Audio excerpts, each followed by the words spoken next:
বন্ধুরা কেমন আছো তোমরা? আশা করি তোমরা সবাই অনেক অনেক বেশি ভালো আছো। 10 মিনিট স্কুলের ভূগোল ক্লাসে তোমাদের সবাইকে স্বাগতম জানাচ্ছি। আমি রাশেদ। বন্ধুরা, আমি তোমাদের যে পৃথিবীর অভ্যন্তরীণ বাহ্যিক গঠন এই অধ্যায়টি রয়েছে সেই অধ্যায়টি নিয়ে আলোচনা করছিলাম। সেখানে আমি তোমাদেরকে ভূ অভ্যন্তরের যে বিভিন্ন যে মণ্ডলগুলো, অর্থাৎ আমাদের অশ্বমণ্ডল ভূত্বক থেকে শুরু করে পরবর্তীতে হচ্ছে গুরুমণ্ডল, কেন্দ্রমণ্ডল, এগুলো দেখিয়েছিলাম। তারপর আমাদের ভূত্বক যে শিলা ও খনিজ দিয়ে গঠিত তাদের গঠন প্রক্রিয়া এবং বিভিন্ন ধরনের শিলা ও খনিজ নিয়ে আমি তোমাদের সাথে আলোচনা করেছিলাম। তারও পরবর্তীতে আমি তোমাদেরকে দেখিয়েছিলাম বিভিন্ন ভূ প্রক্রিয়া সম্পর্কে।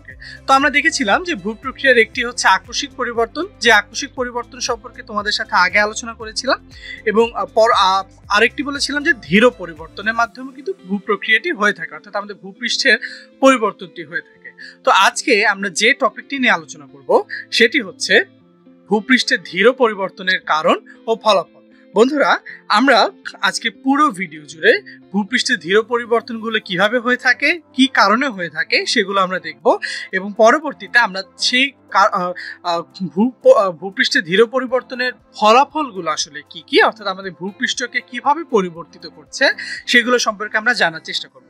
তাহলে চলো বন্ধুরা, আমরা জেনে নিই ভূপৃষ্ঠের ধীর পরিবর্তনের কারণগুলো কি কি ও তার ফলাফলটি কি কি। দেখো বন্ধুরা, আমরা জেনেছিলাম যে ভূ প্রক্রিয়া মোটামুটি 3 রকমের দেখেছিলাম। তার ভিতর আমরা হচ্ছে আকস্মিক পরিবর্তন সম্পর্কে আলোচনা করেছিলাম, এবং আকস্মিক পরিবর্তন সম্পর্কে যখন আমরা আলোচনা করেছিলাম তখন তোমাদেরকে দেখিয়েছিলাম যে আকস্মিক পরিবর্তনের ফলে পর্বতের সৃষ্টি হচ্ছে, মালভূমির সৃষ্টি হচ্ছে, সমভূমির সৃষ্টি হচ্ছে, তাই না? আমরা জানি যে পৃথিবীর এরকম আকস্মিক পরিবর্তনের ফলেই কিন্তু যে পৃথিবীর যে 3টি প্রধান ভূমিরূপ, অর্থাৎ মালভূমি, পর্বত, সমভূমি, এগুলো সৃষ্টি হয়ে থাকে। তো এই যে মালভূমি, পর্বত, সমভূমি এগুলো সৃষ্টি হয়ে থাকে, এগুলো পরবর্তীতে আবার বিভিন্ন ধরনের প্রাকৃতিক শক্তি, যেমন হচ্ছে সূর্যতাপ, বায়ু, বৃষ্টি, নদী, এগুলো দ্বারা ধীরে ধীরে পরিবর্তিত হয়। ঠিক আছে, পরিবর্তিত হয় নতুন ভূমিরূপে পরিণত হয়।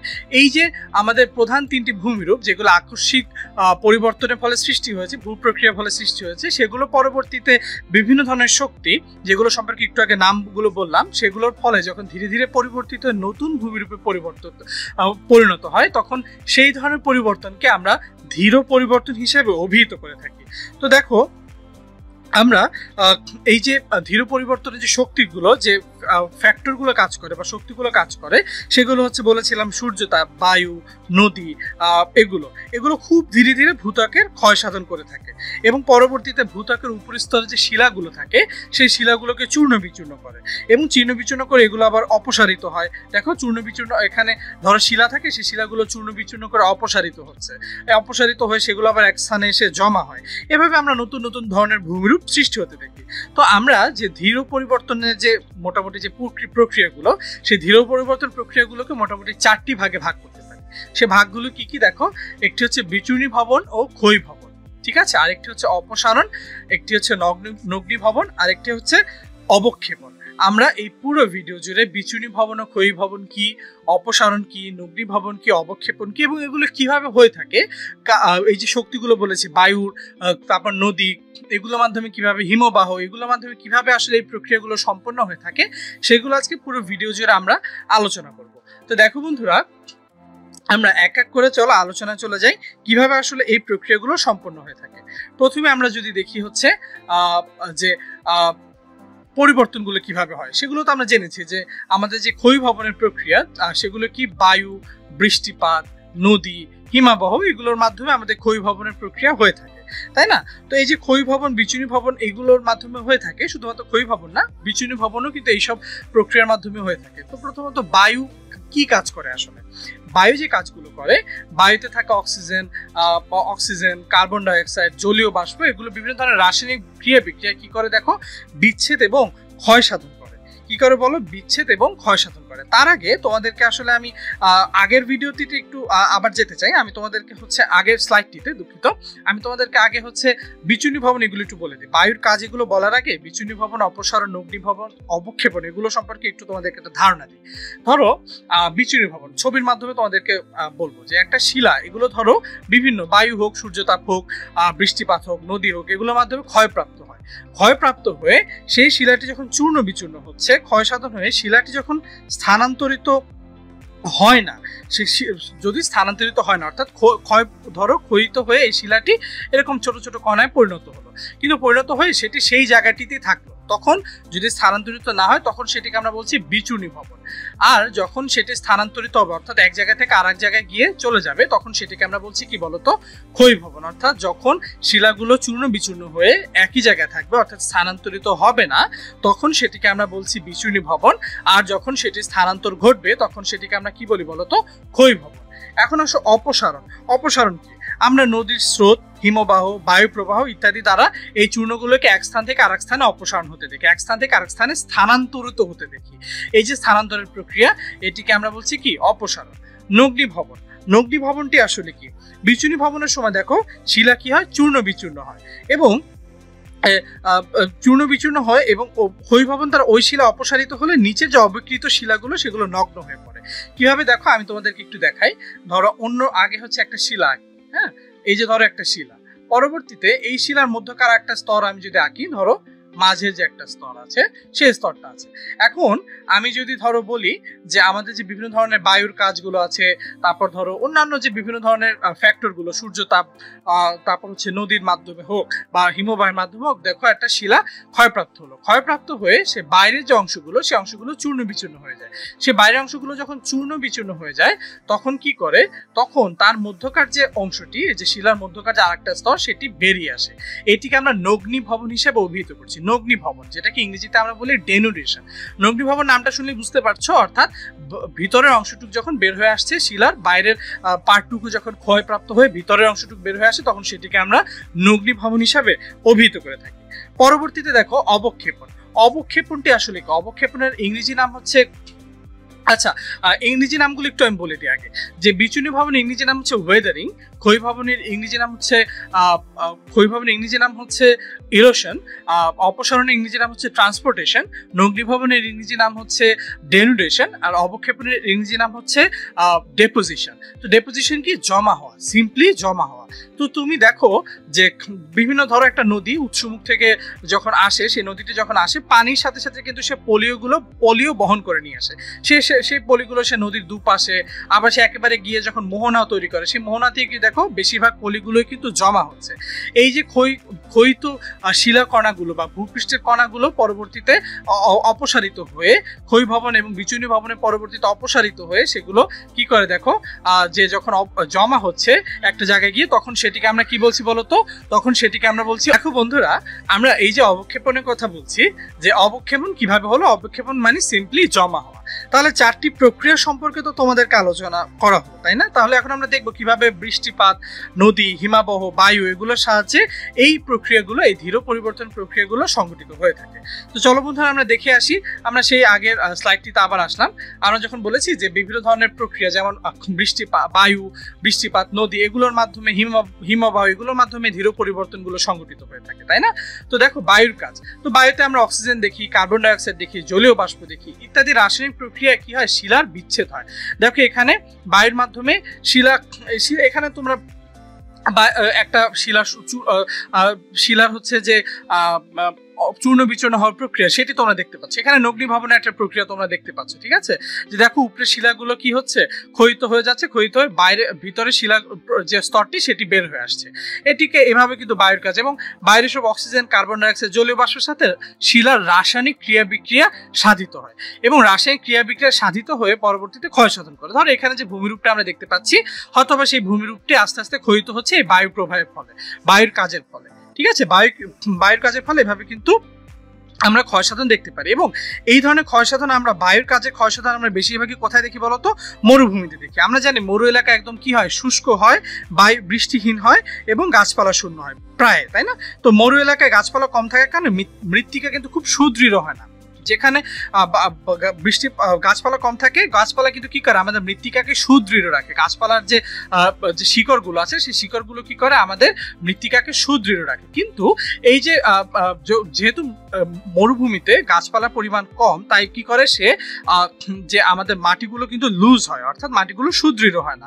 আর এছাড়া কি করে, দিনের বেলা তাপে এবং রাতে শীতের বেলায় শিলার সংকোচন ঘটে। প্রথমে দেখো রাতে কি হয়, শিলাটি প্রসারণ ঘটছে এবং দিনে হচ্ছে প্রসারণ ঘটছে, দুঃখিত, দিনে হচ্ছে কি করে, তাপে এটি প্রসারণ ঘটে এবং রাতে কি করে, শ্রিঙ্ক করে, অর্থাৎ সংকোচন করে।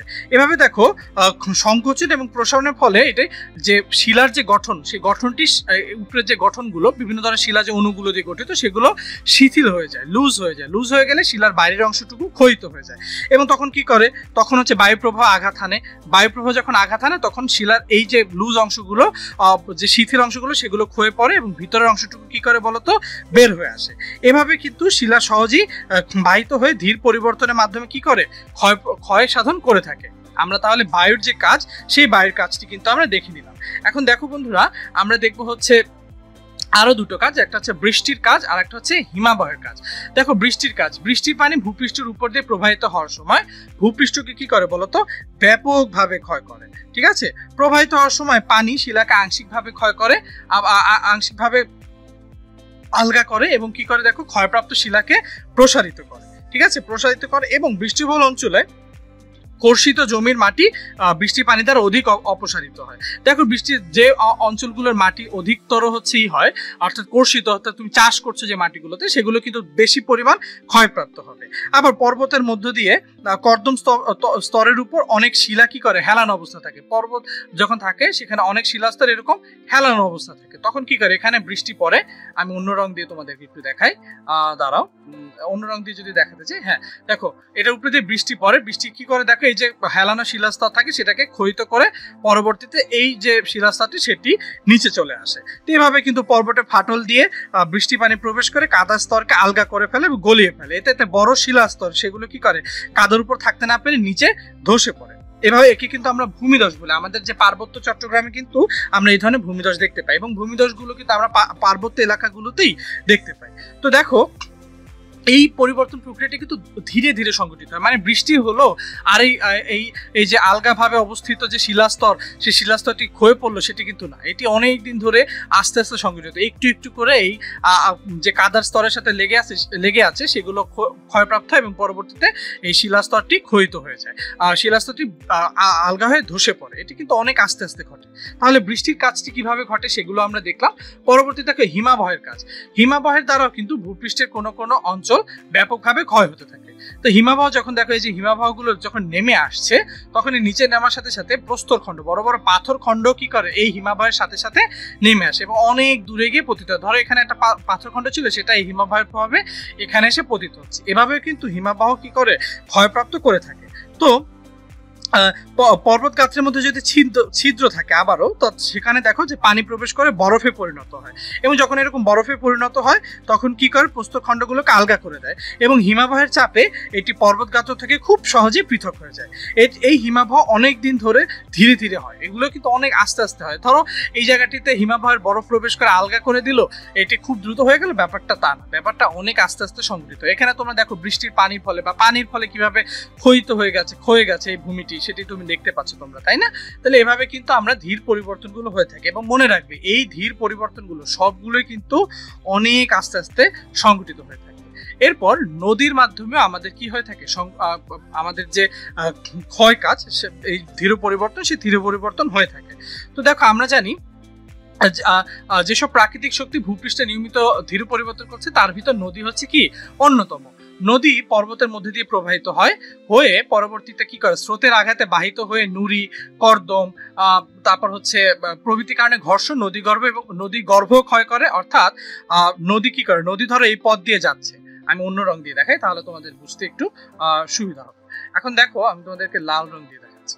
তো ধরো এইটি নদী এই পথ দিয়ে যায়, তো যখন নদী এই পথ দিয়ে যায়, ধরো এখানে এই যে পানিগুলো রয়েছে, নদী যখন এই পথ দিয়ে যায় তখন সে কি করে, সে নিচের দিকেও ক্ষয় করে এবং সে কি করে, পাশের দিকেও ক্ষয় করে। নিচের দিকে ক্ষয় করাকে নদীগর্ভ ক্ষয় বলছি আমরা এবং পাশের দিকে যে ক্ষয়টিকে সেটিকে আমরা পার্শ্ব ক্ষয় বলছি। তো পার্বত্য যে অঞ্চলগুলোতে, সেগুলোতে নদীর স্রোত থাকে অনেক বেশি, অনেক বেশি, আমরা একটু পর দেখবো সেটি, ঠিক আছে, অনেক বেশি থাকে।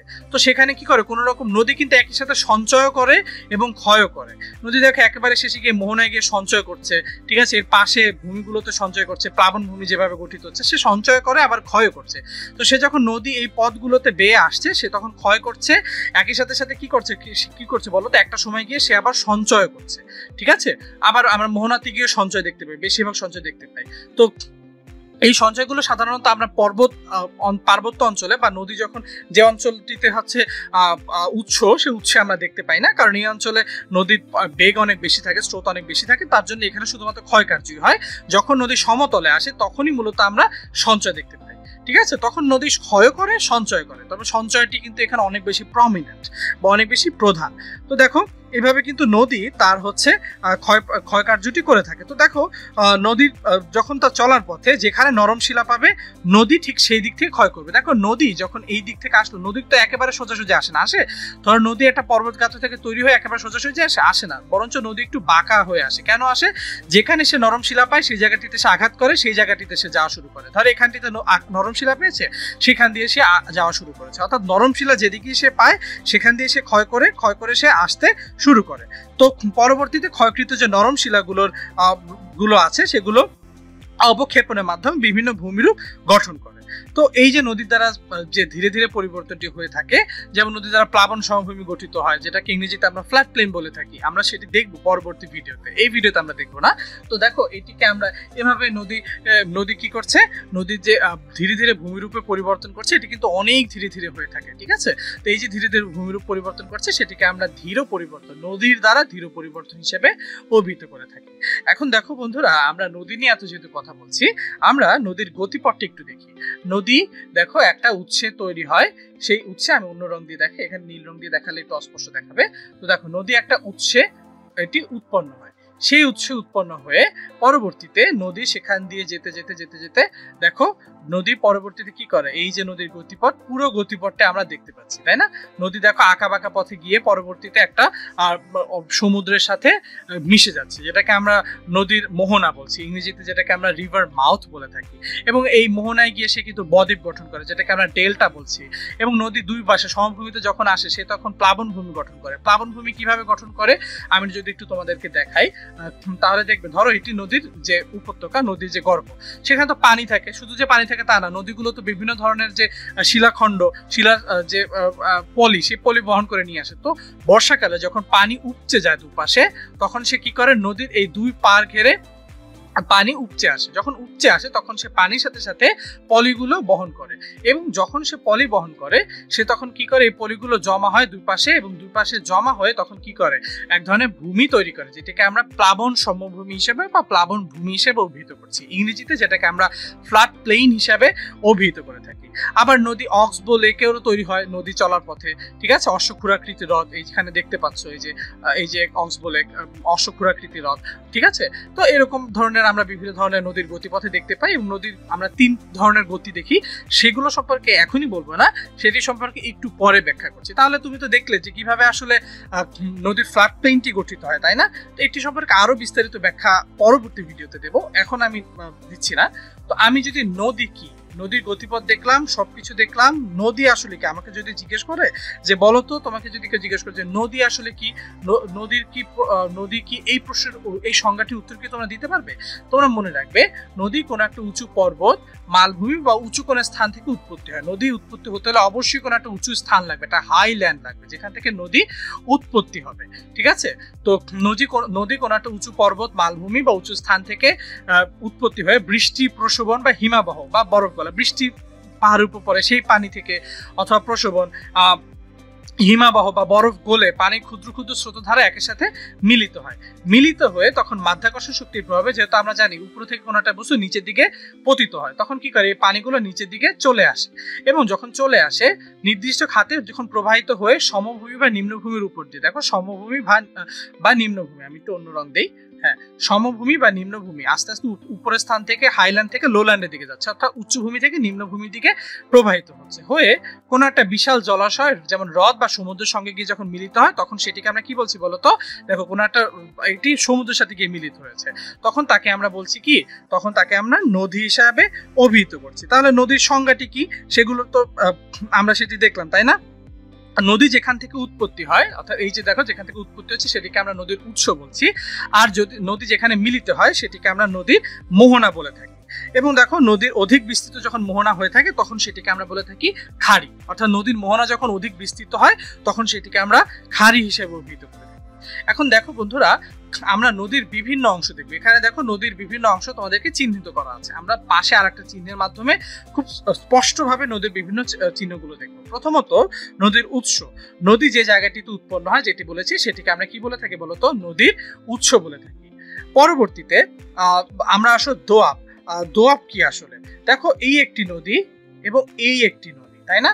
তো এই দুটি নদীর মধ্যকার যে অঞ্চলটি, এই নদীর মধ্যবর্তী যে ভূমি সেটিকে আমরা কি বলে থাকি বলতো? দোয়াব। অর্থাৎ দুটি নদীর প্রবাহমান দুটি নদীর যে মধ্যবর্তী যে ভূমি সেটিকে আমরা কি বলে থাকি বলতো?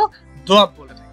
এখন আসো যে নদীর সঙ্গমটি আসলে দেখো, যে জায়গায় দুটি নদী মিলিত হয়েছে, দুটি হতে পারে, দুইয়ের অধিক হতে পারে, তবে দুটি সর্বনিম্ন, দুই বা দুইয়ের অধিক যখন নদী মিলিত হয় যে জায়গাটিতে সেটিকে আমরা কি বলছি বলতো?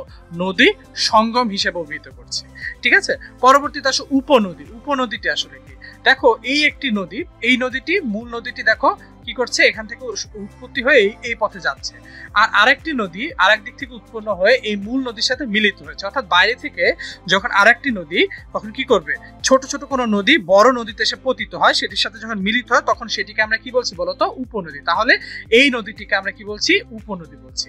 আমি আর একবার একটু রংগুলো সব মুছে দিই, তারপর তোমাদেরকে দেখি। হ্যাঁ দেখো, এই যে ছোট একটি নদী সে কি করছে? বড় একটি নদীর সাথে এসে মিলিত হচ্ছে, সেটিকে আমরা কি বলছি? উপনদী বলছি।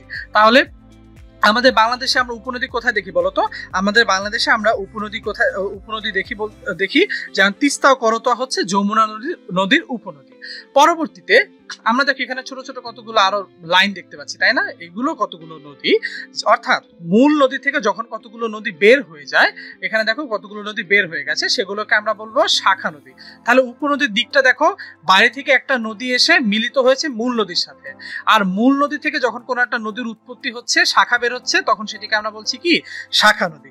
এটি মনে থাকবে তোমাদের, এটি খুব ভালোভাবে কিন্তু তোমরা মনে রাখবে। বাংলাদেশের কুমার ও গড়াই হচ্ছে পদ্মা নদীর শাখা নদী। বাংলাদেশের কুমার এই যে গড়াই নদী সেগুলো হচ্ছে পদ্মা নদীর শাখা নদী। সবশেষে আমরা যদি দেখি নদীর মোহনা, নদীর মোহনাটি আসলে কি? নদীর মোহনা হচ্ছে এই যে দেখো, অর্থাৎ মূল নদী যে সকল নদী দেখো যে এখন আমরা নদীর মোহনাটি যদি আমরা দেখি, যে অর্থাৎ যেখানে গিয়ে নদী কোনো একটা সাগর অথবা বড় হ্রদের সাথে মিলিত হচ্ছে, সেই জায়গাটিকে আমরা নদীর মোহনা হিসেবে অভিহিত করছি। তাহলে মোহনাটিও তোমরা দেখলে নদীর বিভিন্ন প্রক্রিয়া। তো এখন আসো আমরা নদীর যে উপত্যকা, সেই নদীর উপত্যকাটি আমরা দেখার চেষ্টা করি।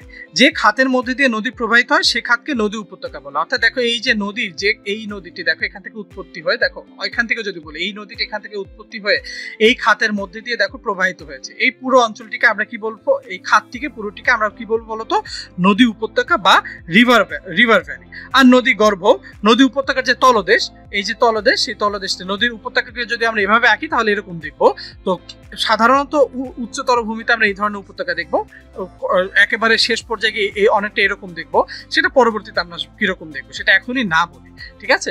তো এই ধরনের উপত্যকা অর্থাৎ নদীর যে গর্ভ তলদেশ, নদী উপত্যকার তলদেশ, সেটাকে আমরা বলছি হচ্ছে উপত্যকা। তো মনে রাখবে, নদী যে খাত দিয়ে প্রবাহিত হচ্ছে সেটা হচ্ছে নদী উপত্যকা, আর নদী খাতের যে তলদেশ সেটাকে আমরা বলছি নদী গর্ভ। মনে থাকবে এটি। পরবর্তীতে দেখো নদীর অববাহিকা। নদীর অববাহিকা কি? উৎপত্তি স্থান থেকে শুরু করে নদী কতগুলো শাখা প্রশাখার মাধ্যমে বিস্তীর্ণ অঞ্চল দিয়ে, দেখো নদী উৎপত্তি স্থান থেকে পরবর্তীতে কতগুলো বিস্তীর্ণ অঞ্চল দিয়ে কিন্তু নদী প্রবাহিত হয়েছে। তো যে এই সমগ্র অঞ্চলটি, এই পুরো অঞ্চলটি কি আমরা কি বলছি? পুরো অঞ্চলটি কি বলছি? নদীর অববাহিকা। ঠিক আছে, এটিকে আমরা কি বলছি বলতো, নদীর অববাহিকা। তাহলে মনে থাকবে নদীর বিভিন্ন অংশ, নদী যেখান থেকে উৎপত্তি হয় সেটিকে আমরা বলছি উৎস, নদী যেখানে গিয়ে পতিত হয় সেই অঞ্চলটিকে আমরা বলছি মোহনা, যে নদী বড় নদীর সাথে মিলিত হয় সেটিকে আমরা বলছি উপনদী, আর মূল নদী থেকে যখন কোনো নদী ছোট ছোট নদী উৎপন্ন হয় সেটিকে আমরা বলি শাখা নদী। যেমন বাংলাদেশের পদ্মা নদীর হচ্ছে কুমার, গড়া, এগুলো হচ্ছে শাখা নদী। নদী সঙ্গম, যখন দুটি নদী দুই বা ততোধিক নদী যে জায়গাটিতে মিলিত হয় সেই জায়গাটিকে বলছে নদী সঙ্গম। দোয়াব কি, যখন দুটো নদীর যে মধ্যবর্তী অঞ্চল মিলিত হওয়ার যে দুটো নদীর যে মধ্যবর্তী অঞ্চল বা ভূমি সেটিকে আমরা দোয়াব বলছি। এবং দেখো পরবর্তীতে আমরা দেখেছি নদী উপত্যকা, যে নদী যে খাতের মধ্যে দিয়ে প্রবাহিত সেটিকে আমরা উপত্যকা বলছি। আর এই নদী খাতের যে তলদেশ সেটাকে আমরা নদী গর্ভ বলছি। আর এই যে সমগ্র অঞ্চল জুড়ে নদী একটা নদী প্রবাহিত হচ্ছে সেই পুরো সমগ্র অঞ্চলটিকে আমরা বলছি কি বলতো, নদী অববাহিকা। তাহলে নদী সম্পর্কে আশা করছি তোমাদের একদম পরিষ্কার ধারণা হয়ে গেছে, তোমরা খুব সুন্দরভাবে চিত্রের মাধ্যমে দেখাতে পেরেছো। তোমাদের যখন পরীক্ষা আসবে এই ধরনের অংশগুলো যখন তোমাদের দেখাতে বলবে তোমরা চেষ্টা করবে ছবি এঁকে দেখাতে, তাহলে তোমাদের মার্কটি কিন্তু আসলে খুব ভালো পাবে। কারণ ছবি এঁকে যদি দেখাতে পারো তাহলে খুব সুন্দরভাবে তোমরা বোঝাতে পারবে নদীর কোন অংশগুলো কি কি। তো দেখো বন্ধুরা, আমরা নদীর কথা বলেছিলাম, যে নদীর উপত্যকা বলেছিলাম না, যে নদীর পার্বত্য অঞ্চল সাধারণত এই ধরনের উপত্যকা দেখি, এবং পরবর্তী দিকে সাধারণত অনেকটা ফ্ল্যাট এই ধরনের উপত্যকা দেখি, তাই না? তখন বলেছিলাম তো এই ধরনের নদীর বিভিন্ন গতি বা অবস্থার কারণে আমরা এই ধরনের উপত্যকা আমরা দেখতে পাই। ঠিক আছে, তো নদীর উপত্যকার যে এই ধরনের রিভার ভ্যালি যে এই ধরনের দেখি ভি শেপড ভ্যালি, বা একটু পরে আসি ভি শেপড ভ্যালির কথা। তো দেখো এই ধরনের উপত্যকা যখন দেখতে পাই আমরা তিন ধরনের নদীর গতি বা অবস্থা দেখতে পাই। কি কি?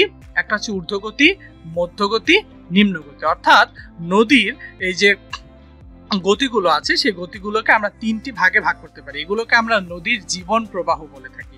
অর্থাৎ নদীর যে জীবন প্রবাহ এটাকে আমরা বলে থাকি যে ঊর্ধ্বগতি, যেটাকে আমরা ইংরেজিতে ইউথফুল স্টেজ বলি, অর্থাৎ নদী সেখানে ইউথ স্টেজে থাকে।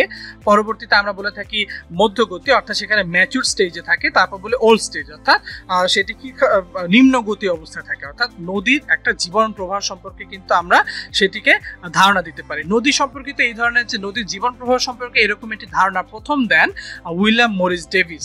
উইলিয়াম মরিস ডেভিসের এই তার দেওয়া হচ্ছে তত্ত্ব থেকে, থিওরি থেকে পরবর্তীতে আমরা নদী কিভাবে সৃষ্টি হয় এবং একটা নদীর পুরো জীবন প্রবাহ সম্পর্কে একটা স্পষ্ট ধারণা কিন্তু পরবর্তী আমরা পেতে পারি। এগুলো সম্পর্কে এখন না বলি, এগুলো তোমরা আরো অনেক উচ্চতর ক্লাসে গেলে এই তত্ত্বগুলো সম্পর্কে জানবে। তো দেখো বন্ধুরা, নদী ঊর্ধ্বগতিতে আমরা যদি বলি, এখন ঊর্ধ্বগতি, এখানে ঊর্ধ্বগতির ছবিটি তোমরা দেখতে পাচ্ছ। আমি তিনটি গতিকে যদি দেখাই, প্রথমে ঊর্ধ্বগতি সম্পর্কে যদি আলোচনা করি, তো দেখো ঊর্ধ্বগতিকে নদীর হচ্ছে প্রাথমিক অবস্থা, তাই না?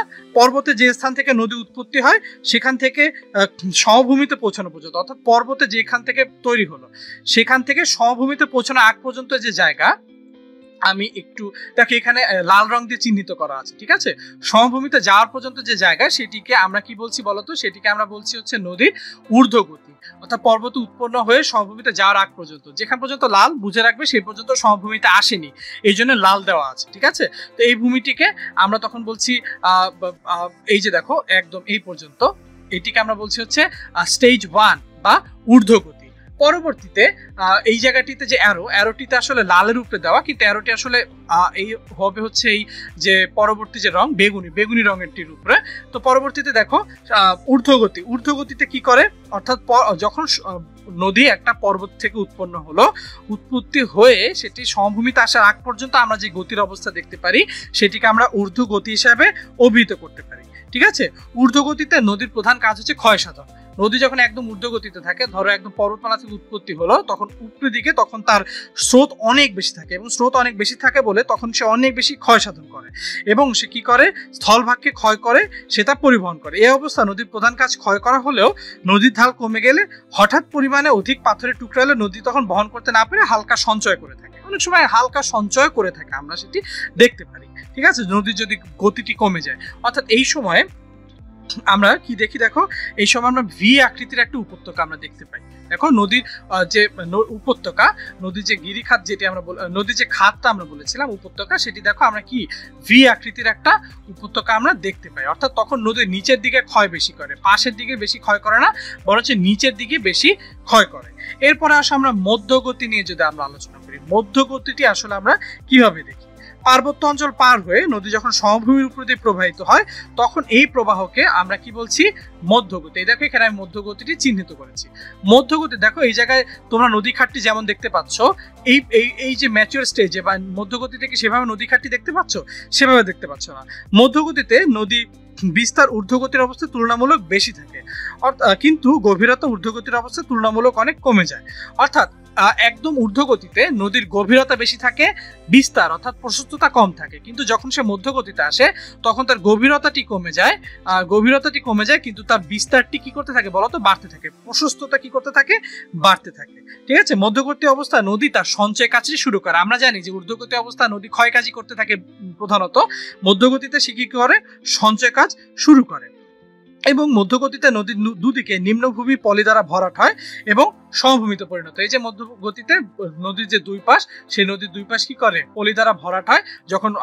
যখন এই বর্ষাকালে নদীর দুকাল যখন প্লাবিত হওয়ার পর তখন এই পলিও, এই পানির সাথে সাথে পলিও চলে আসে পাশের ভূমিগুলোতে, তখন এখানে পলিগুলো জমে জমে একটা সমভূমি তৈরি করে এবং প্রায় সমতল ভূমি তৈরি করে, যেগুলোকে আমরা প্লাবন সমভূমি হিসাবে অভিহিত করে থাকি। বাংলাদেশের অধিকাংশ স্থানই কিন্তু এরকম বিস্তীর্ণ প্লাবন সমভূমি। এরপর আসো নিম্নগতি। নিম্নগতিতে আমরা কি দেখি, একেবারে ওল্ড স্টেজ। দেখো এখানে নদীর প্রশস্ততা কত বেশি, তাই না? দেখো ঊর্ধ্বগতিতে প্রশস্ততা কত কম, ম্যাচিউর স্টেজে তার থেকে একটু কম, কিন্তু একেবারে ম্যাচিউর স্টেজ বলতে মধ্যগতি। একেবারে নিম্নগতিতে গিয়ে দেখো একেবারে প্রশস্ততা কিন্তু অনেক বেশি হয়ে যায় এবং নদীর জীবনচক্রের বার্ধক্যে চলে আসে নদী, অর্থাৎ এটি নদীর জীবনচক্রের শেষ পর্যায়ে। এই অবস্থায় স্রোত একেবারে কমে যায়। তোমরা একেবারে পাহাড়ি নদীগুলোতে অনেক বেশি স্রোত দেখতে পাবে, কিন্তু ভাটির যে নদীগুলো দিকে যে নদীগুলো আছে ভাটি অঞ্চলে, সেদিকে নদীর স্রোত কিন্তু তোমরা আসলে কম হতে দেখবে। এবং নিম্ন ক্ষয় বন্ধ হয়ে যায়, অর্থাৎ নদী নিচের দিকে ক্ষয় কম করে, ক্ষয় করাটা বন্ধ হয়ে যায় এবং তখন কি করে, পাশের দিকে সে ক্ষয় করতে শুরু করে। সে তখন পার্শ্ব ক্ষয় করে। পার্শ্ব ক্ষয় হয় অল্প পরিমাণে মূলত, ঠিক আছে, পার্শ্ব ক্ষয় করে। তো দেখো তখন নদীর যে উপত্যকা, যেটি ভি আকৃতি ছিল, পরবর্তীতে মধ্য পর্যায়ে গিয়ে সেটি কিছুটা এরকম ধারণ করে। পরবর্তীতে এটি একেবারে যে ওল্ড স্টেজ বা নিম্নগতিতে সে একেবারে মোটামুটি একটা ফ্ল্যাট ল্যান্ড বা সমতল ভূমির মতো তৈরি করে এবং নদী উপত্যকা খুব চওড়া হয় এবং অগভীর, অর্থাৎ এখানে গভীরতা কমে যায়। দেখো এই জায়গায় গভীরতা বেশি, এখানে গভীরতা কিন্তু একটু কম ঊর্ধ্বগতি থেকে, এবং একেবারে শেষ পর্যায়ে গিয়ে গভীরতা একদম কম হয়ে যায় এবং স্রোতের বেগ কমে যায়।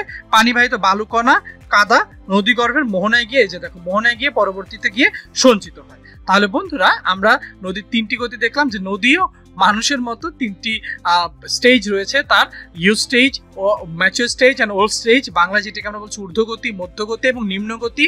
এবং দেখলাম ঊর্ধ্বগতিতে উপত্যকায়, নদী উপত্যকায় নিম্নক্ষয় বেশি হয়, আর এবং যেহেতু ওখানে স্রোত অনেক বেশি, তার কারণে গভীরতা বেশি হয়, কিন্তু চওড়া কম থাকে নদীগুলো। পরবর্তীতে মধ্যগতিতে গিয়ে প্রশস্ততা বাড়তে থাকে, চওড়া বেশি হতে থাকে, কিন্তু তার নিচের দিকের ক্ষয়টি কমে থাকে এবং পাশের ক্ষয়টি তখন কি হতে থাকে বলতো, বাড়তে থাকে, তাই না? তখন নদী উপত্যকা চওড়া হতে শুরু করে। একেবারে নিম্নগতি থেকে নদী অনেক চওড়া হয়ে যায়, কিন্তু গভীরতাটি কমে যায় এবং স্রোত যেহেতু সেখানে অনেক কমে যায়, সে ফলে সেখানে অবক্ষেপণ ঘটে নদীর, অর্থাৎ নদীর যে কণাগুলো বহন করে নিয়ে এসেছিল সেগুলো জমতে থাকে এবং মোহনায় গিয়ে সেগুলো জমে বদ্বীপ বা ডেল্টার সৃষ্টি করে। তাহলে বন্ধুরা আমরা নদীর বিভিন্ন গতি এবং বিভিন্ন অবস্থা সম্পর্কে জেনে নিলাম। তাহলে বন্ধুরা আমরা পুরো ভিডিও জুড়ে আমরা দেখলাম কিভাবে আমাদের ভূপৃষ্ঠে ধীর পরিবর্তনের মাধ্যমে আমাদের ভূপৃষ্ঠে পরিবর্তনগুলো হচ্ছে এবং যে শক্তিগুলোর মাধ্যমে, বায়ু, হিমবাহ, নদী, এগুলোর মাধ্যমে পরিবর্তনগুলো হচ্ছে, সেই পরিবর্তনগুলো সম্পর্কে কিন্তু আমরা জেনে নিলাম। তাহলে বন্ধুরা আজকের জন্য এতটুকুই। তোমাদের সবাইকে অনেক অনেক বেশি ধন্যবাদ।